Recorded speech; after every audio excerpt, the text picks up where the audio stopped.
모두가 함께 어울려 살아가는 세상. 언제 봐도 마음이 따뜻해지는 정겨운 모습이죠.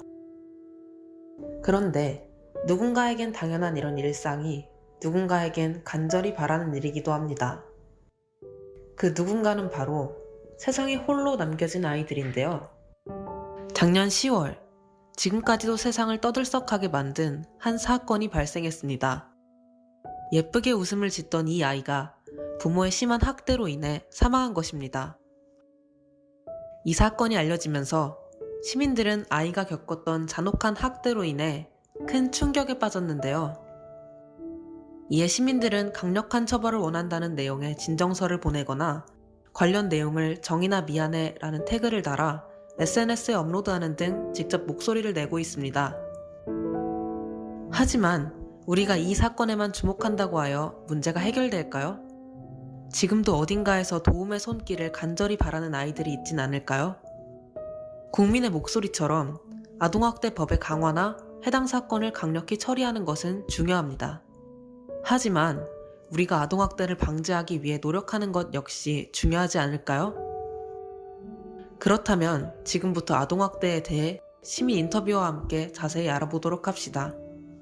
저는 그렇게 생각하지 않습니다. 왜냐하면 남과의 비교를 할 때면 비교 대상은 한없이 높아지고 비교 강해지는 대상은 한없이 자신감이 떨어지기 때문에 저는 그렇게 좋다고 생각하지는 않습니다.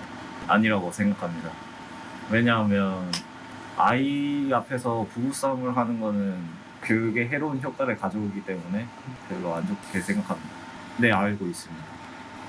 보호법이나 법에 대해서 아주 강력한 강화가 필요하다고 생각을 합니다. 앞선 인터뷰 내용은 보통의 가정에서도 흔히 있는 일입니다. 하지만 이런 흔한 일들이 정도가 심해지면 그것이 바로 아동학대가 되는데요. 지금부터 아동학대에 대해 알려드리겠습니다.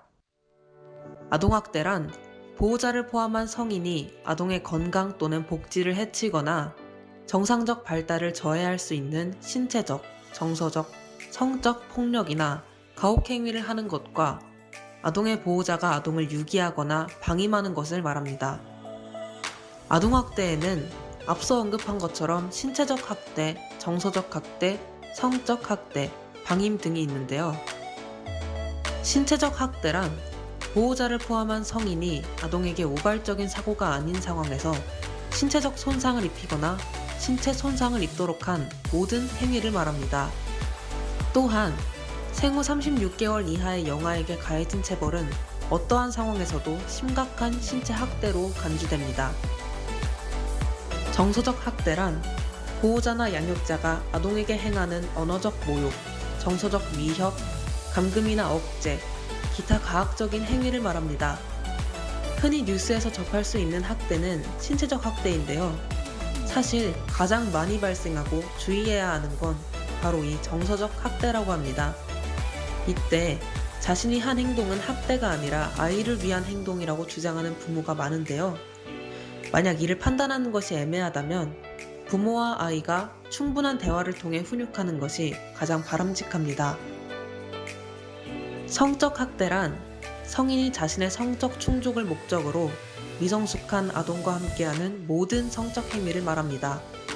방임은 보호자가 아동에게 고의적, 반복적으로 아동의 양육 및 보호를 소홀히 함으로써 아동의 정상적인 발달을 저해할 수 있는 모든 행위를 말합니다. 이때 방임은 물리적 방임, 교육적 방임, 의료적 방임으로 나뉘는데 각각 다음과 같은 행위들이 방임에 해당합니다.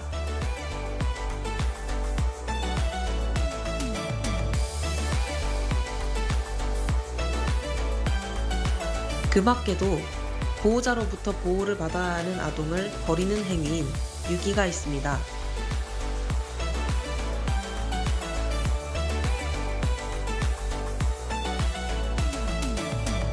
이처럼 우리는 아동학대에 대해 자세히 알고 그런 일이 일어나지 않도록 주의해야 합니다.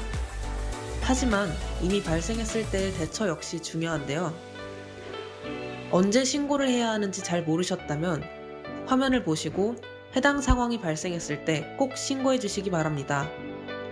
신고할 때는 아동 및 학대 행위자의 이름을 분명히 말하고 아이가 학대받고 있다고 믿는 이유를 설명해야 합니다. 또한 신고자의 이름과 연락처를 알려 신분을 밝혀주시길 바랍니다. 무엇보다도 가장 중요한 것은 바로 관심입니다. 나랑은 관계없는 일이라는 생각에 그냥 지나치셨던 사소한 일. 돌이킬 수 없는 끔찍한 결과가 되어 돌아올 수 있습니다.